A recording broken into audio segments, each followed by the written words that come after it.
Kogo here to testify that faith alone comes by hearing, and hearing by the word of the Lord. And that is why the divine word of the Lord says, men shall not live by bread alone, but by every word that proceeds from the mouth of the Lord. Faith will never come through traditions of men. Faith will never come through magisterium of the papacy or the councils. Faith will never come through the New Age movement and the charismatic movement. Faith alone comes by hearing, and hearing by the word of the Lord. Therefore, it is not by power, it is not by might, but by thy Spirit, O Lord. Come back. And when the morning was come, all the chief priests and the elders of the people gathered and took counsel, and conspired against Yahushua to put him to death. And when they had bound him, they led him away, and delivered him unto Pontius Pilate, the governor. And then Judas, which had betrayed him, when he saw that he was condemned, he repented himself, and brought back again the 30 pieces of silver to the chief priests and the elders, saying, I have sinned in that I have betrayed innocent blood. And the chief priests and the elders answered and said unto him, what is that to do with us? Thou see to it. And he cast down the pieces of silver in the temple, and departed, and went out and hanged himself.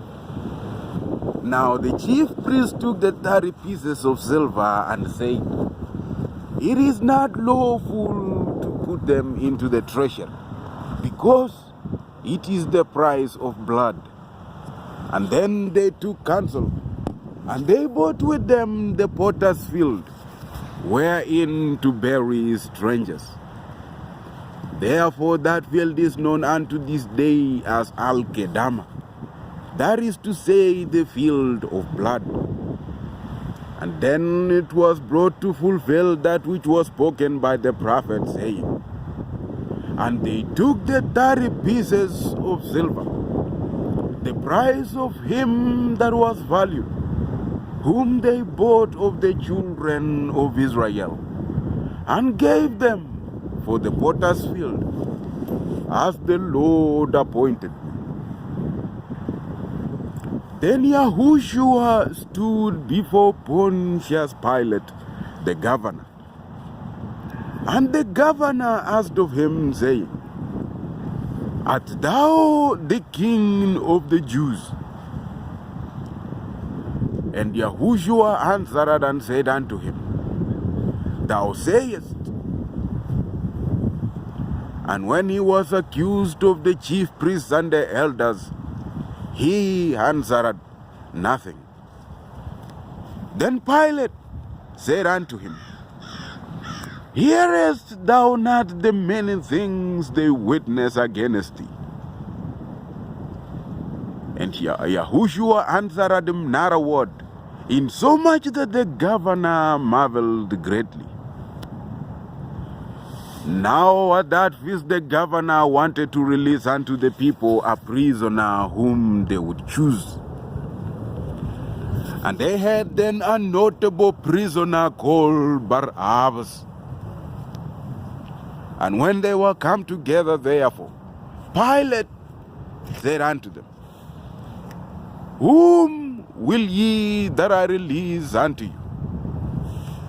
Is it Barabbas, or is it Yahushua, which is called Mashiach? For he knew that for envy they had delivered him. And when he was set down on the judgment seat, his wife sent a word unto him, saying, have thou nothing to do with that just man? For I have suffered many things this day in a dream because of him. But the chief priests and the elders persuaded the multitude that they should call for Barabbas. and destroy Yahushua. Then Pilate said unto them, Whom of the twain will ye that I release unto you? And they all cried and answered and said unto him, Barabbas. Then Pilate said unto them, What shall I do then with Yahushua, which is called Mashiach? And they all cried and answered and said unto him, Let him be crucified. Then Pilate said unto them, Why? What evil hath he done? And they cried out the more louder and said, Let him be crucified. And Pilate saw that he could not prevail, but rather